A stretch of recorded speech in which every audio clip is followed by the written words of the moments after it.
I thought you meant like off-road. Well, technically it's not off-road. Someone came online.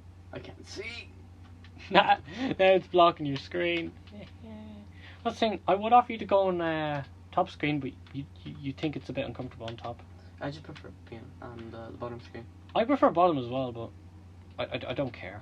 I really don't care what screen. I just care that I'm playing, really. As long as I'm playing the game, I'm happy, you know. And NASCAR's so fun, though. It is. People be like, yeah, like I was saying before, it's like turn left simulator. And I'm like, no. Listen here, you little shit. Listen here. Like straight up like professional NASCAR, you have to like rely so heavily on drafting to get that extra bit of speed to just get past that car. You'd be like, you're all racing at about 100 miles per hour or 150 plus the whole time without stopping or slowing down at all. And like a single tip of a car could like make you just completely just spin out and crash and you'd be dead. Like, and then not like those cars, they also have this thing that if you're reversing or if you're like drifting sideways, like these like, I don't know what they're actually called, but like they lift up at the top of the car and it like catches the wind and prevents the car from like flipping or something like that. I think. I mean, I'm not, you know, I'm not any like NASCAR nerd, but I just really like it. I think it's really fun. I like playing it, and I also love to watch an actual race myself.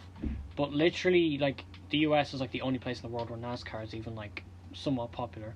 Literally everywhere else in the world, like, it's just literally every other kind of racing is popular. Like rally, which I really like too.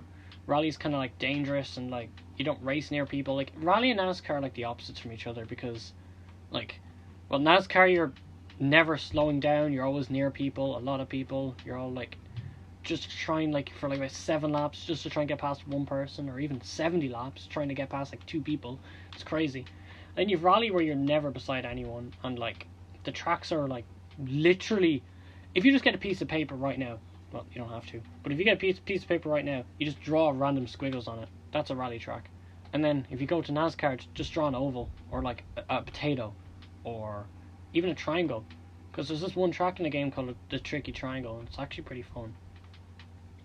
But like, NASCAR itself is actually so fun. It is. Just please play it. Anybody. Please play it. If there's a trial for any NASCAR game, just play it and like put it on like a hard difficulty and really like try and win that race. And if you come back to me and say you don't like it, well, cool. You don't like it. I don't care. But if you do, cool. As well. You know, I'm not gonna discriminate against your opinion. Would you call it discrimination? Discrimination is like more like hating someone because of their background, isn't it? Did you see that? What I did? Yeah, I actually seen that. You did like a flip. You were like you were like a donut. Yeah. Oh no, I won. Yeah, and if you ever get, I don't know if it's in every one of these NASCAR games, but in NASCAR Heat 5, which is the one we're playing, if you're playing split screen, you win a race, the other player gets to pick. I think I said that already, but yeah I always win. The losing player gets to pick, which is always me. Yep, it's actually always you. Literally, like. Well, I think since this is episode 2 and it's just over an hour, I think this is a good time to end the podcast. Yeah. What do you think? I think it's good, you know. Have you thought of a name? I'm not assuming you did, but I haven't myself, but I definitely will be thinking of one while I'm, you know, cutting out the... What do you call them? Cutouts? I don't know. The bits of the podcast I don't want to be in the podcast. But the bits I cut out will probably make it just over an hour, because this is an hour and 2 minutes right now. And, well, that's all I really have to say, I guess. It's just... Anyway, goodbye and fuck off. Yeah, what he said. I'll see you in the next podcast when I'll probably have Thomas on or someone cooler. Do you know what time it is? Come time. Come time, yeah.